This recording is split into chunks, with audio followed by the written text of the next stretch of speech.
제가 좀 가슴이 뛰더라고요. 좀 설레는 게 그동안 제가 보령에서 목회를 하면서 카를 규칠라프를 몰랐어요. 그래서 회개하는 심정으로 내가 이 훌륭하신 선교사님을 왜 몰랐을까? 보령의 선교적인 뿌리와 역사가 카를 규칠라프를 통해서 대한민국의 최초 개신교 선교사지만 결국은 보령당으로부터 시작된 그런 선교적인 역사적 뿌리가 있어서 너무 감사하고 또 우리 훌륭하신 발표자 권평 박사님 모셨습니다. 그래서 쓰신 글도 제가 꼼꼼하게 읽으면서 새롭게 배우는 그런 시간이 되는데 우선 발표자 권평 박사님 그리고 논찬 최태성 박사님 그리고 또 논찬의 김유준 박사님 그래서 세 분을 모셨는데요. 우선 우리 권평 박사님 전 심혈을 기울여서 연구하시고 쓰신 이 논문 발표하는 시간을 드리려고 합니다. 권평 박사님 평택대학교 역사 교수시고 한국교회사 기장이십니다. 오늘 주제는 규칠라프의 생애와 중국 선교에 대해서 발표를 해주실 텐데 우리 박수로 뜨겁게 환영해 주시기 바랍니다. 그 다음에 논찬 두 분을 모셨는데 우선 최태성 박사님이십니다.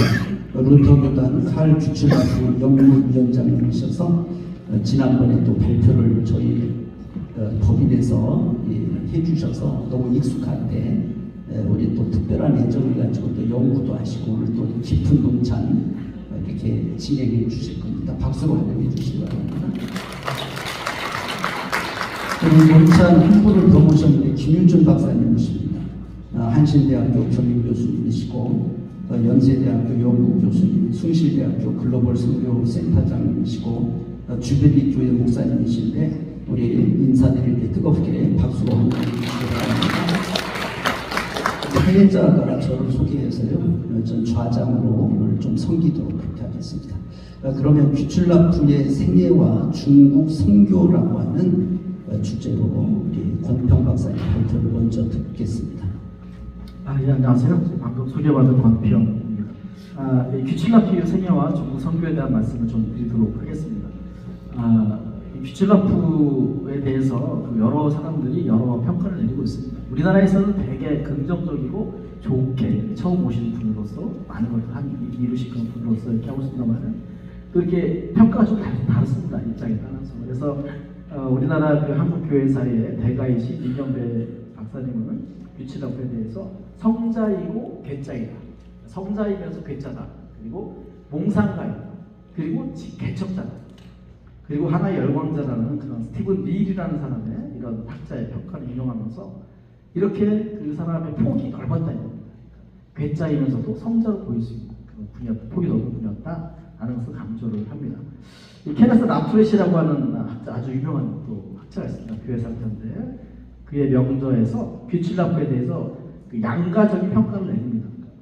좋기도 하고 나쁘기도 하고 그런 얘기인데 영국과 유럽에서 중국에 대한 관심을 열성적으로 발전시킨 사람이자 잘못된 판단에도 불구하고 견고한 그리고 지속적인 선교를 이끈 사업의 기획자였다 이렇게 평가를 합니다. 여기서 보면 잘못된 판단이라는 말하고 지속적인 이런 말이 나옵니다. 그러니까 잘못된 판단으로 지속적인 일을 한다. 그러니까 우리가 흔히 그런 말 하잖아요. 제일 힘든 사람이 뭐 멍청한데 성실한 사람 이렇게 이제 그런 얘기를 하는데 어떻게 보자면 이런 정말 그 의미가 꽤 달라질 수 있습니다. 잘못된 판단과 지속적인 말이 어떻게 맺히지에 따라서 여기서는 잘못된 판단에 불구하고 지속적으로 선교를 이끌었다 그런 의미로 해석될 수도 있습니다. 그러니까 서양에서는 규칠라프에 대해서 양가적인 양쪽의 평가를 하고 있다 이렇게 볼 수가 있습니다. 그러니까 대단한 분이다 하지만 뭔가 괴짜이다 이런 측면이 있고요. 우리나라 규칠라프 연구는 한국에 온 최초의 개신교 선교사로서 매우 긍정적입니다. 이에 반해서 굉장히 부정적인 선교 평가를 내리는 것도 있습니다. 바로 중국입니다. 규칠라프는 중국을 너무너무 사랑해가지고요. 그가 중국에 오기 전에도 그래서 이 중국의 디아스포라들, 그러니까 중국 사람인데도 다른 나라에 가서 살고 있어 중국 사람들을 선교하는 그런 일을 했던 그런 사람이 규칠라프가 그렇게 사랑했던 그 중국 일생을 바쳐 선교했던 그 중국에서의 평가는 굉장히 부정적입니다. 왜 부정적인가 하는 거를 오늘 좀 이야기하고 그 부정적인 거에 대해서 우리가 어떻게 판단을 해야 될 것인가 하는 거를 좀 말씀을 드리려고 합니다. 그는 설교뿐 아니라 간첩 활동, 아편 밀수 활동, 영국의 중국 침략 전쟁에 직접 참여하기도 했다. 이게 중국 역사책에 나오는 귀칠라프에 대한 평가의 한 부분입니다. 귀칠라프가 이런 상반된 면모와 양가적 평가를 받는 이유는 무엇일까? 귀칠라프 개인의 내면적 특성이나 그가 자란 가정 환경, 교육적 배경, 또 신앙에서 원인을 찾을 수 있겠지만 반드시 우리가 생각해야 될 건 뭐냐면 당시의 선교 환경입니다. 귀칠라프는 중국이 개항하기 이전에 초기 개신교 중국 선교사였습니다.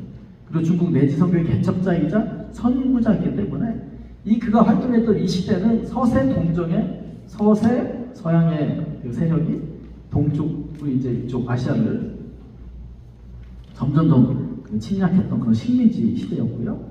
또 아편 전쟁이 일어났던 시대였고 중국으로의 이동과 선교지 개척을 위해서 아편선이나 군함에 의존해야만 했던 그리고 그렇게밖에 선교가 이룰 수 없었던 그런 시대였다 하는 것을 우리가 좀 고려를 해봐야 되거나 이런 말씀을 좀 먼저 드립니다. 사실 지난 작년에도 제가 여기 왔었는데 그때는 그 귀칠라프와 조선이라는 여기 다 같은 보령시인데 처음에 저도 그렇게 생각했어요. 아니 같은 보령시에 고대도 원선도인데 뭐가 그렇게 큰 의미가 있을까 그렇게 생각을 했었는데 또 듣고 보니까 또 이게 이 내용이 좀 이해가 되더라고요. 그래서 여기는 되게 원산도파죠. 그래서 고대도 원산도인 거 가지고 지금 말씀을 좀 많이 했었는데 여기서는 그 귀칠라프의 조선 이걸 좀 떠나서 귀칠라프라고 하는 인물이 어떤 삶을 살아왔는가 그리고 그가 중국 선교를 위해서 무엇을 했는가 그리고 중국에서 이 사람에 대한 평가는 어땠는가 하는 걸 좀 보도록 그렇게 하겠습니다. 2번 귀칠라프의 이름.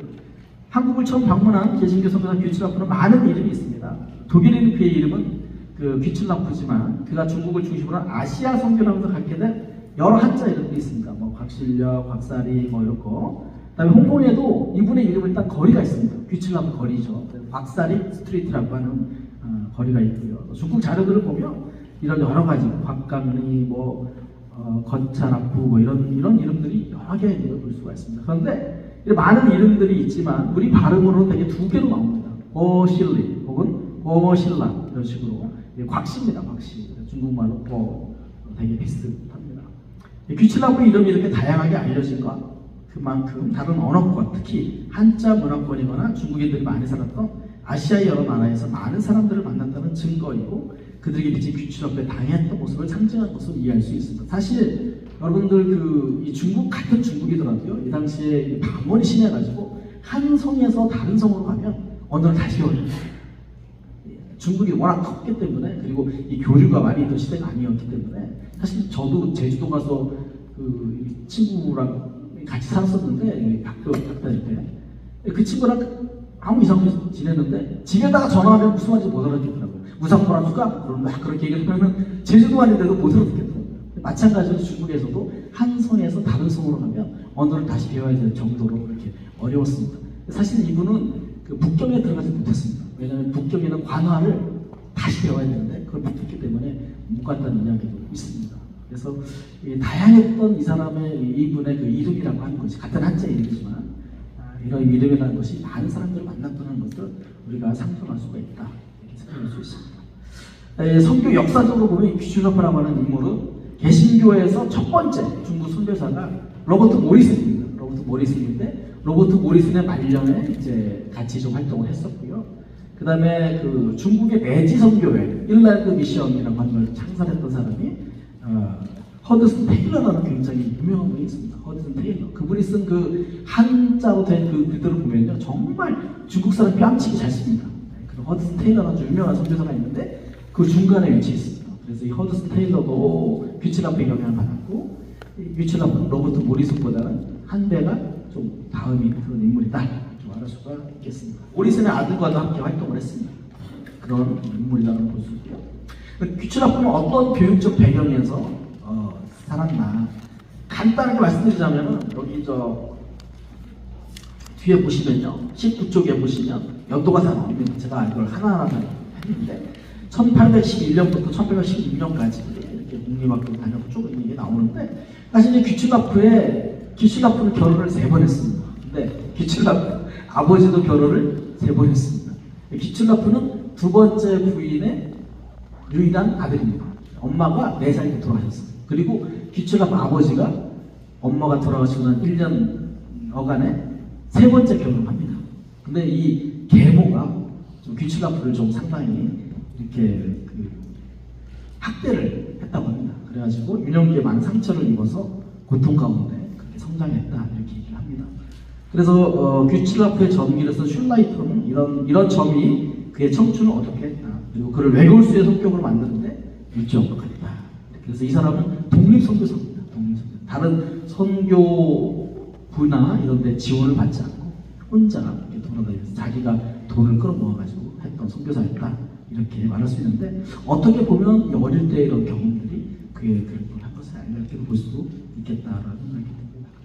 그런데 그 계모와는 대조적으로 그 아버지는 독일 경건주의 영향을 강하게 받은 사람이었습니다. 그래서 이 귀출라프는 그 아버지에게서 신앙과 사회적 교양에 관한 훈련을 받으면서 성장할 수 있었고 이런 배경에는 그 아버지가 그 유명한 그 프랑케 학교라는 게 있습니다. 그 경건주의자의 유명한 분인데 그분이 세운 학교가 여러 개가 있는데 그 중에서 한 곳에서 공부했던 아버지였습니다. 그래서 이 아버지가 이 경건주의 전통을 아들에게 잘 전수를 했다 이렇게 말할 수가 있겠습니다. 이런 가정적 환경이 귀출라프의 어린 시절을 그 긍정적인 면과 부정적인 면, 빛과 그림자로 이렇게 작용했을 것으로 보여집니다. 귀출라프는 언제 선교사가 되려고 했을까? 그게 이제 그 15쪽에 나오는데요.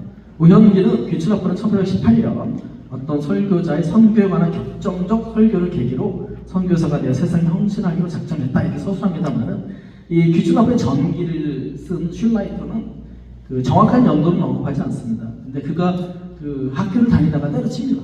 치고 이 상당히 그 오성에 뛰어난 그리고 머리가 좋은 그런 사람이었습니다. 이 사람은 스치기만 해도 언어를 습득할 수 있는 그런 능력을 가진 그런 사람이었습니다. 일본 사람하고 2달 반 지냈는데 일본어로 성경을 번역할 수 있을 만큼 그렇게 언어에 굉장히 뛰어난 감각이 있었던 사람이 바로 이 귀출라프였습니다.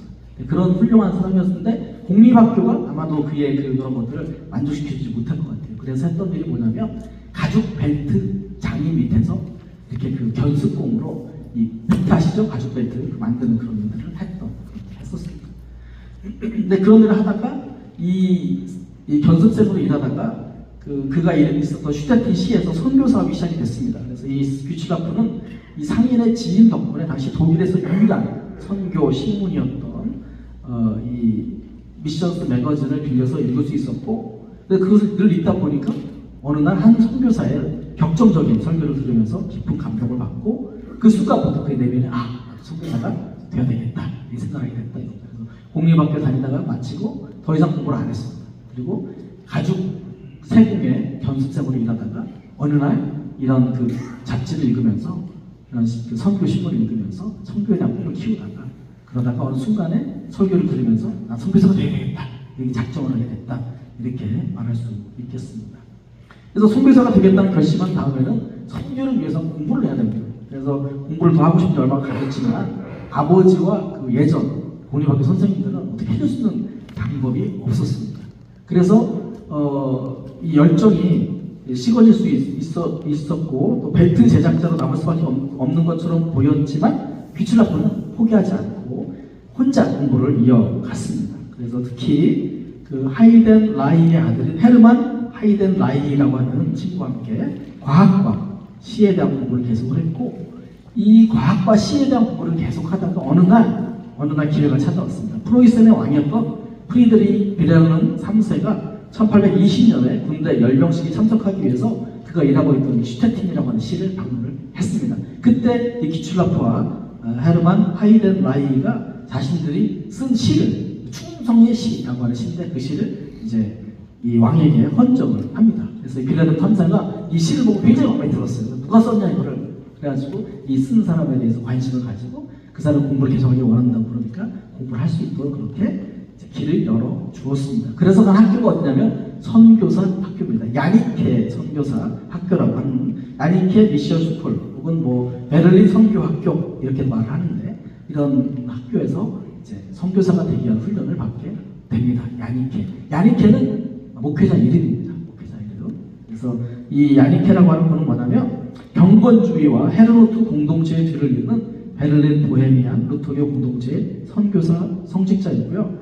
이 야니케 선교학생 대부분은 헤르노트 공동체에서 왔고 또 헤르노트적인 의미에서 개종한 사람들만 학생으로 받아들였다. 이거 무슨 말이냐면 이 헤르노트라고 하는 건 뭐냐면 독일의 유명한 루터교 안에 경건주의가 있습니다. 정말 훌륭한 저는 분들이라고 생각하는데 그런 분들의 경건주의의 마지막 주자가 이제 진젠 도르프 백작이라는 사람인데 그 진젠 도르프 백작이 보헤미아에서 교회 자원을 찾아서 또 돌아다니는 사람들이 있었는데 그 사람들에게 살 곳을 줍니다. 살 곳을 주고 그래서 그 사람과 같이 형제 공동체를 만들었어요.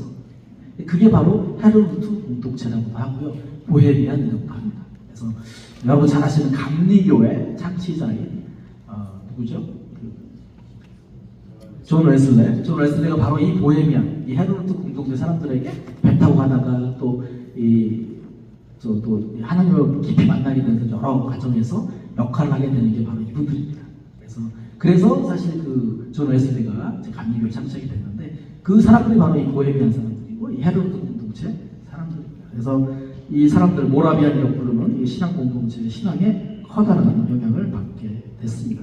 뷰츠나프는 1821년에 입학을 해가지고 23년까지 공부를 했습니다. 그래서 여러 가지 공부를 했는데 종교 연구, 영어, 라틴어, 또 성경의 기본적인 언어, 헬라어나 그런 거 다 배웠겠죠. 성경적인 변증학, 설교학 같은 것을 공부를 했고 야니케 목사로부터 철저하게 성경 수업을 받았다고 합니다. 그리고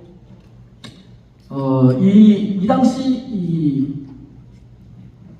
당시에 뷰츠나프가 살던 이 시대에 낭만주의가 굉장히 유행했다는 거예요. 낭만주의. 그래서 낭만주의는 이 개인주의를 향한 그의 초기 경향을 강화시켰다. 이게 17쪽에 나옵니다.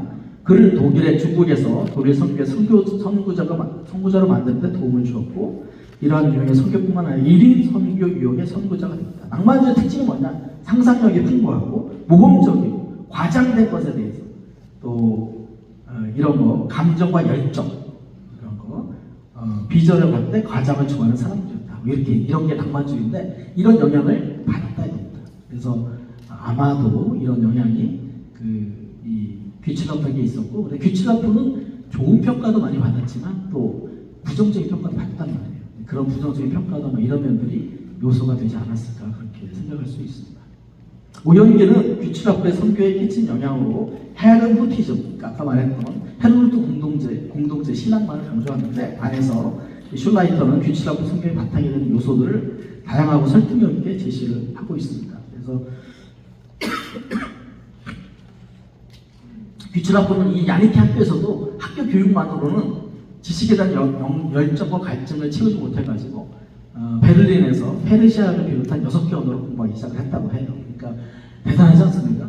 언어에 대해서 정말 천재적인 재능을 가진 사람이었습니다. 뷰츠나프는 아주 언어적인 재주가 천재적이고 천부가 있습니다. 이거는 중국 사람들이 내린 평가입니다. 뷰츠나프에 대해서. 종종 뷰츠나프의 언어에 대한 재능은 너무나 대단해서 제2차 선교여행 때 함께 동행했던 동인도회사 상무관이었던 린지가 감탄할 정도였습니다. 종종 수백 명의 열성적인 청중이 그의 메시지에 모여들었다. 18쪽 중간입니다.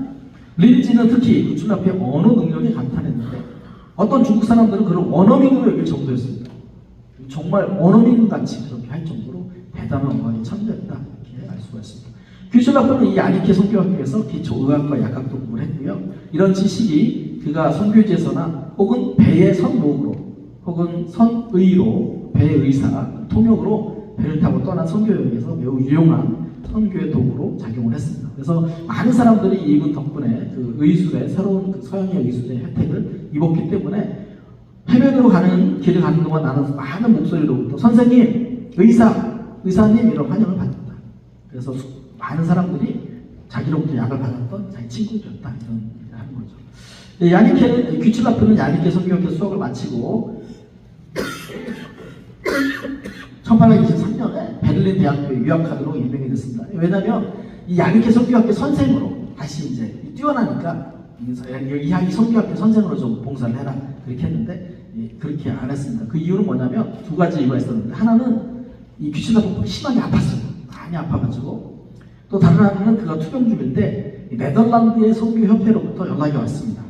그래서 선교사에 대한 선교사 좀 와달라 그런 열렬한 요청을 받아가지고 그래서 이 두 사건을 학업을 계속하라는 하나님의 표징이 아니라 선교 사업을 시작하라 이런 하나님의 표징을 봐가지고 네덜란드로 떠나게 됩니다. 네덜란드에서 다시 선교를 공부하게 됩니다.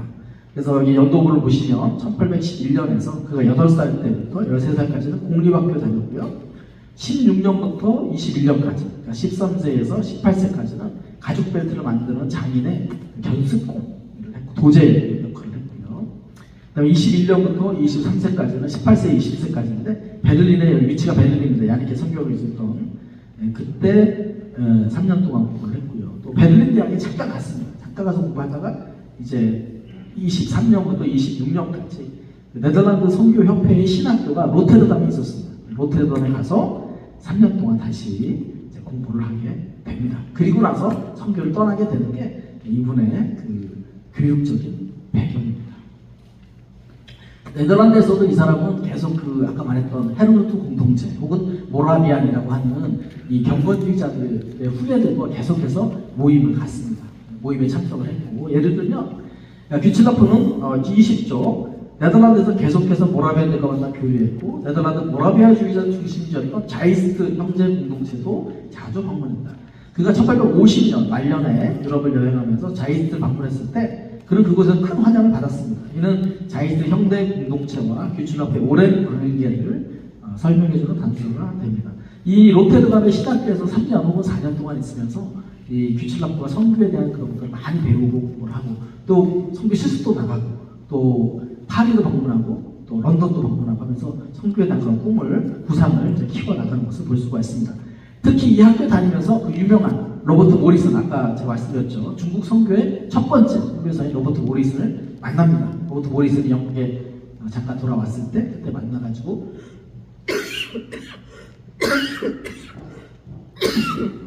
이때 만남이 아마도 모리슨과의 만남이 이 사람이 이제 중국 선교를 하게 되는데 결정적인 역할을 한 게 아니냐 이렇게도 볼 수 있을 것 같습니다. 그래서 모리슨이 동양 언어 연구소를 만들었는데 그때 중국 선교에 대한 관심을 싹 틔우게 됐다 이렇게 추정할 수 있겠습니다. 그래서 이 모리슨이 여기에서 자기의 굉장히 자기가 중국 선교를 하는데 굉장히 도움을 많이 줬던 톰린이라고 하는 사람을 만납니다. 톰린. 그리고 자기의 첫 번째 부인이 됐던 뉴엘 선교사도 여기서 처음으로 만납니다. 뉴엘 선교사는 이 언어 연구소에서 공부하다가 선교사로 떠났는데 선교지에서 만난 겁니다. 그래서 결혼을 하게 됐습니다.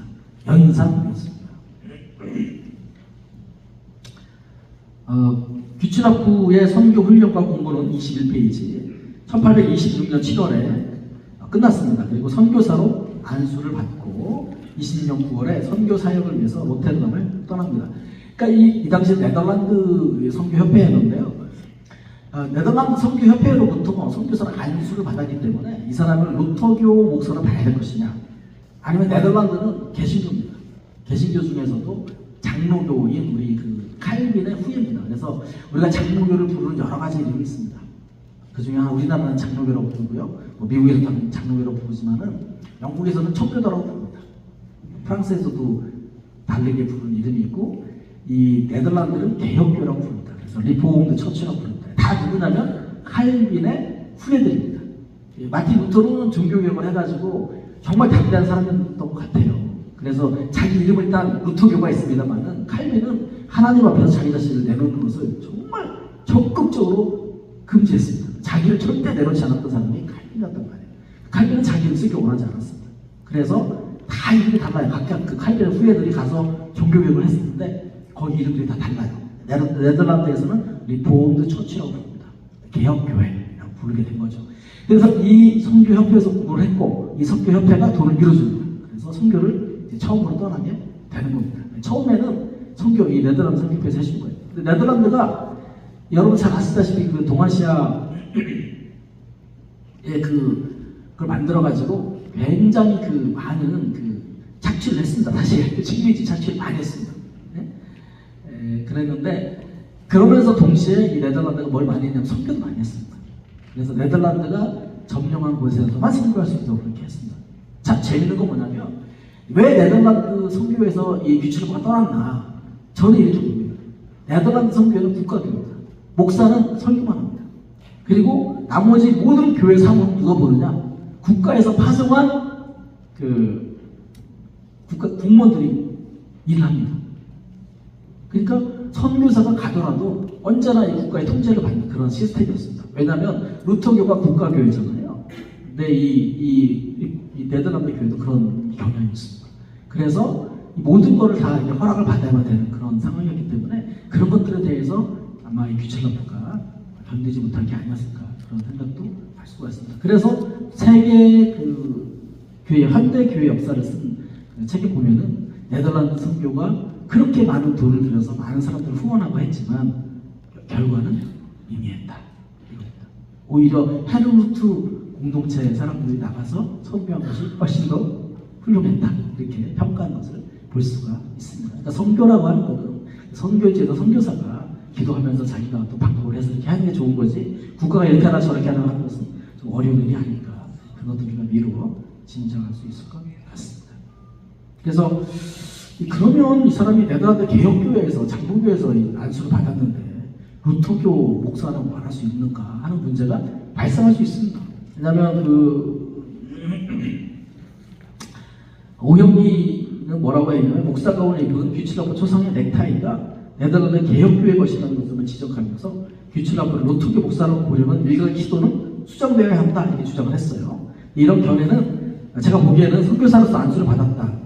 그리고 그의 모든 신앙적 배경이 독일 루터교의 한 부분이 경건주의, 모라비안 형제 공동체에 있었다. 또 그가 잡는 홍콩에서 돌아가셨거든요.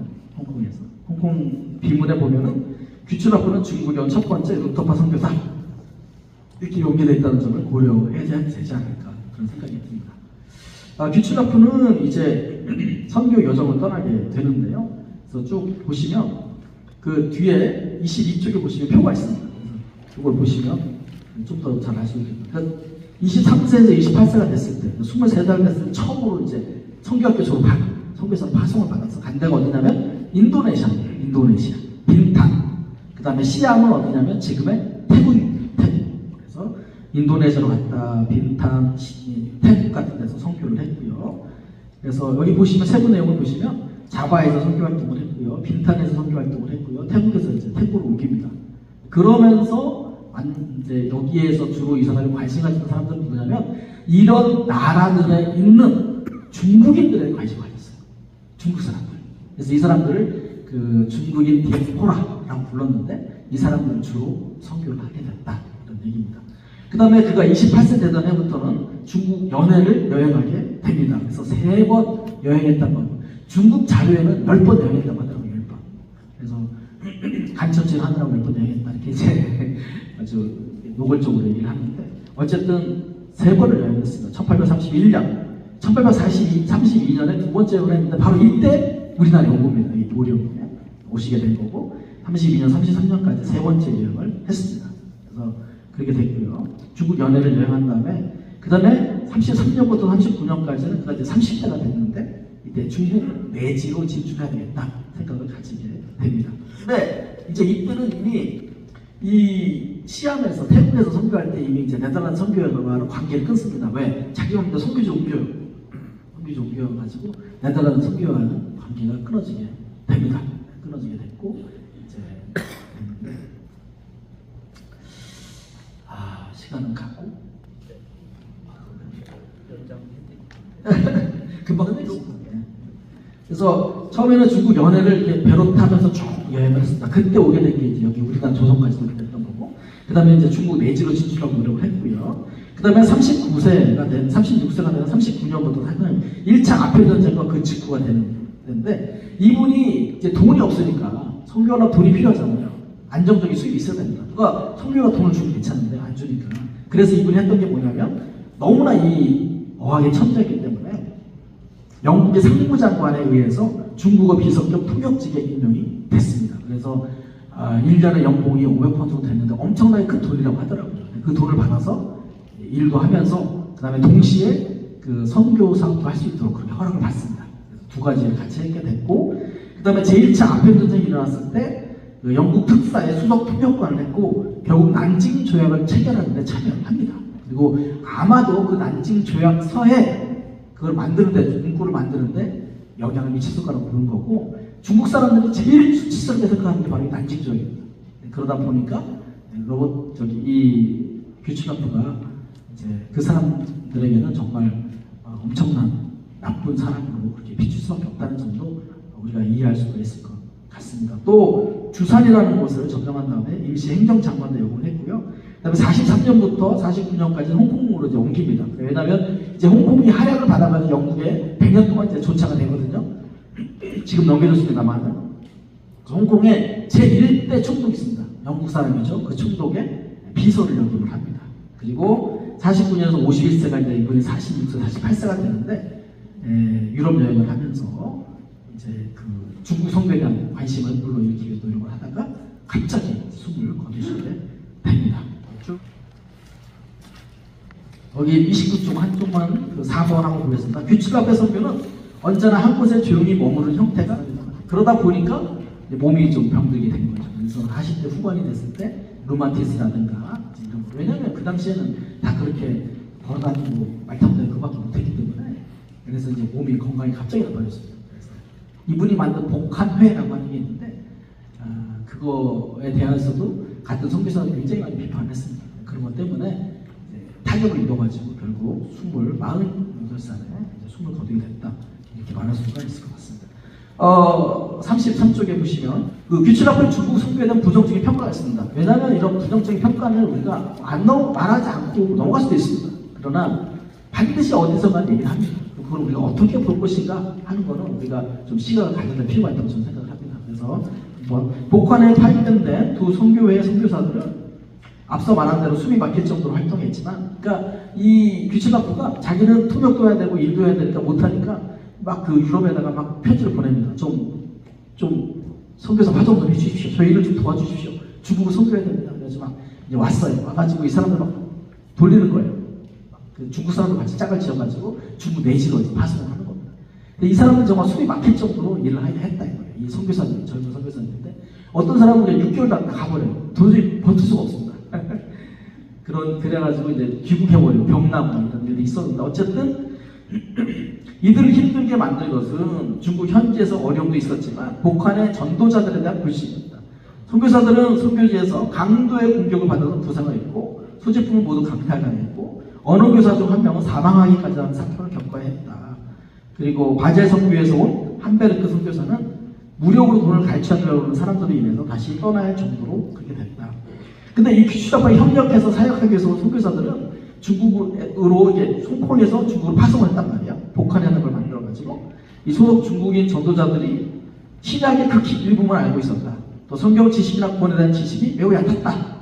또 한베르크 선교사는 중국인 전도자 부정적 경험도 보고하는데 이 중국인 조력자인 정이라는 사람은 한베르크 선교사와 2년 앞에 지낸 사람인데 1849년 아무런 사역을 하지 않는 거예요. 그리고 독일 돈 28달러를 지불했음에도 불구하고 더 많은 돈을 요구했다.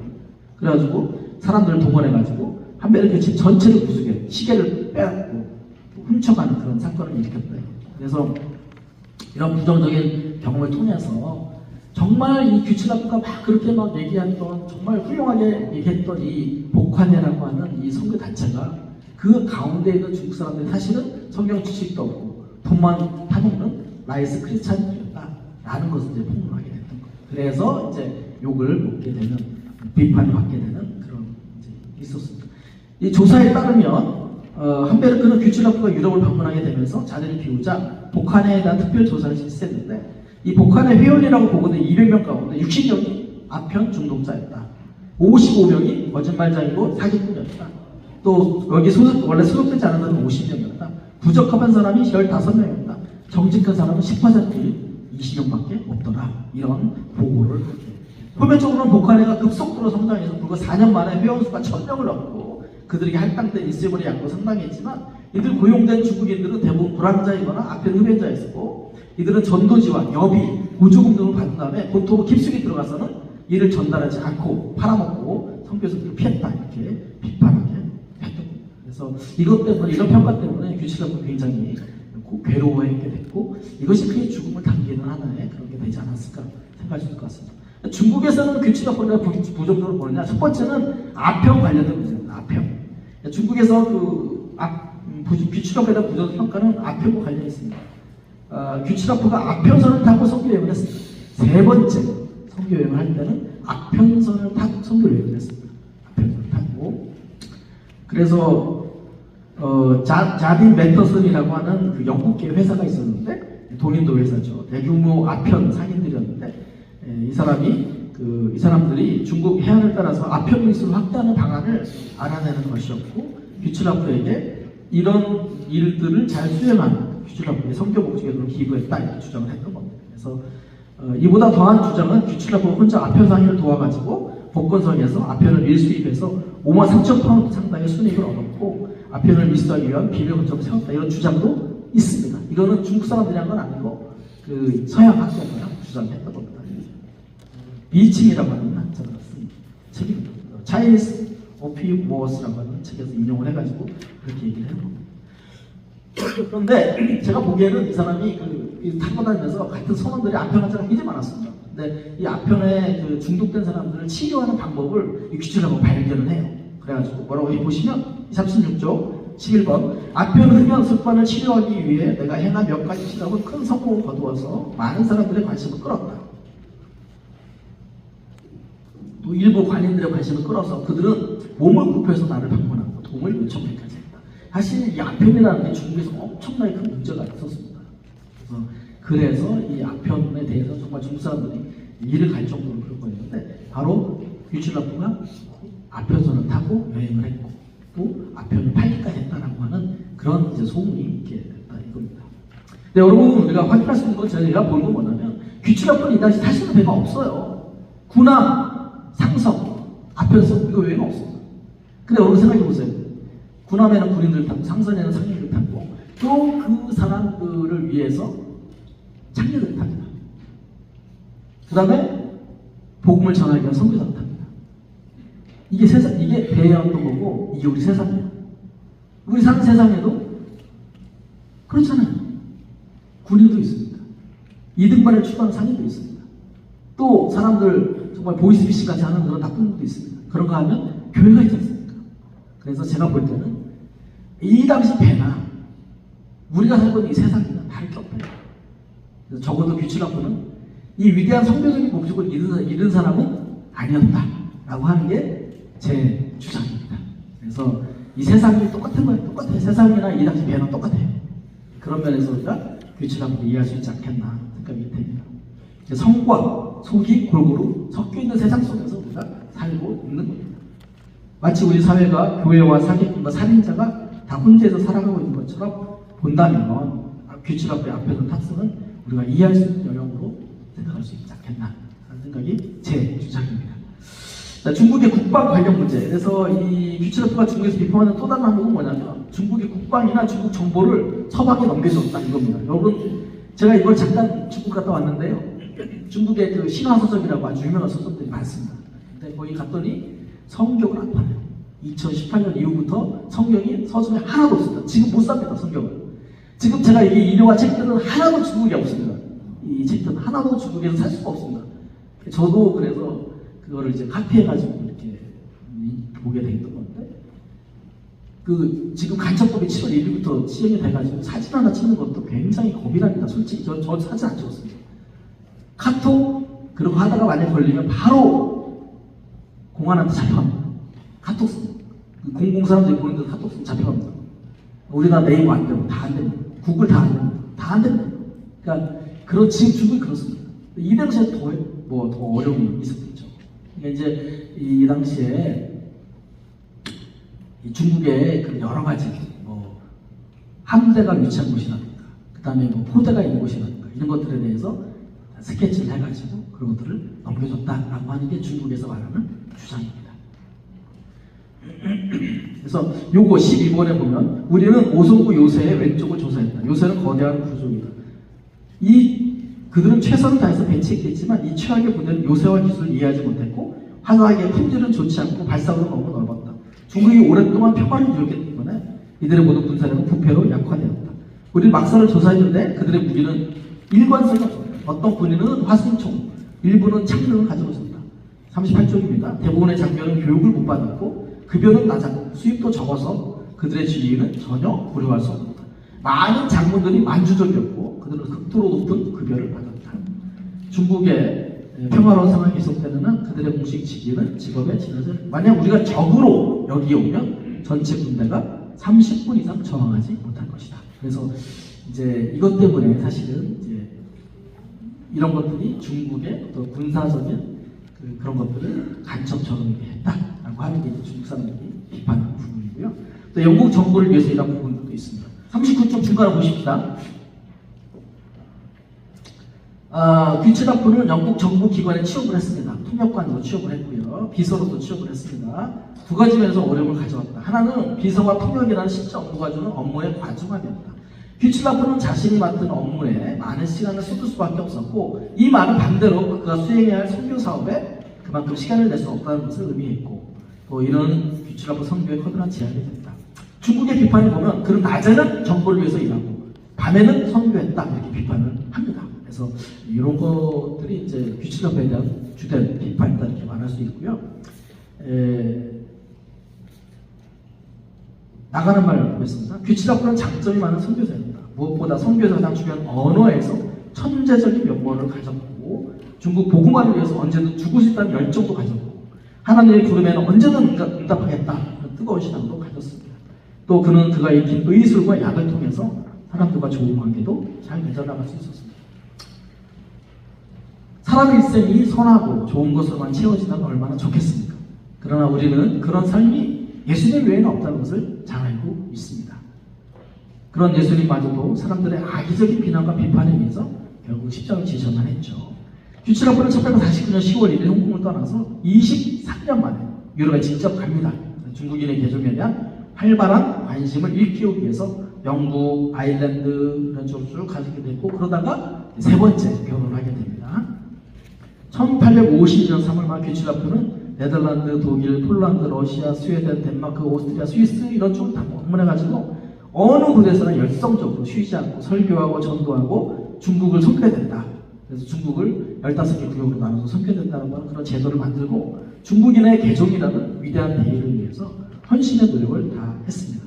그러나 북한에 대한 공격이 그의 마음을 흔들었고 류머티즘으로 아팠던 발로 견뎌냈던 그런 그 아픔의 결과로 1851년 갑자기 병상에 누웠고 그리고 마지막 숨을 8월 9일 밤에 다 끝났다는 말로 이렇게 숨을 거둡니다. 이 장례식은 홍콩에서 있었고요. 영국, 독일인, 중국인, 일본 모두 참석했고 설교도 했고 마지막 장례식은 중국 젊은이들 합창으로 마무리되었다고 합니다. 여러분 한 사람은 어떤 활동을 하든지 하나님께서 부르실 때가 있는 것 같습니다. 부르실 때는 그냥 가는 겁니다. 그냥 가는 겁니다. 그런 면에서 보자면 이분의 마지막도 저는 그만큼 드라마틱하다는 생각이 듭니다. 귀츠라프라는 발표를 말씀드리겠습니다. 고맙습니다.